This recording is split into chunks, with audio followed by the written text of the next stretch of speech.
Welcome to the Salmon Runs YouTube. Enjoy the video. In this video, I will show how to make steak dinner updated. Start by bringing steaks to room temperature, pat them dry, season generously with salt and pepper, and preheat a heavy pan until it smokes slightly.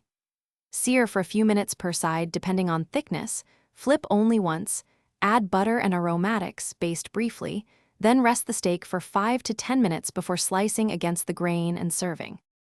Choose your cooking method based on flavor and control, pan versus grill or broiler. Each gives different crust and smoke.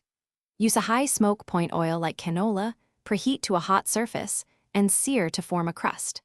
Finish to desired internal temperature with an instant read thermometer. 125 degrees F for rare, 135 degrees F for medium rare, 145 degrees F for medium. Adjust searing time for thickness and weight of cut, and always slice against the grain for tenderness. If you're finding this video helpful, please subscribe and like to support the channel. It really helps.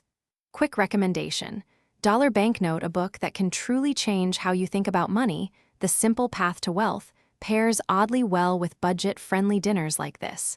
Check the description for the link and other deals if you want one. Thanks for the support. Now let's get back to the video. Finish your steak with warm butter, fresh herbs like rosemary or thyme, and a smashed garlic clove to add rich flavor while basting. A compound butter with lemon zest or blue cheese melts beautifully on top and creates a quick pan sauce from brown bits and a splash of stock or wine. Slice against the grain, serve with simple sides, and enjoy while warm for best texture and flavor. A pinch of flaky salt finishes it perfectly. Thanks for watching. Consider subscribing if we helped you.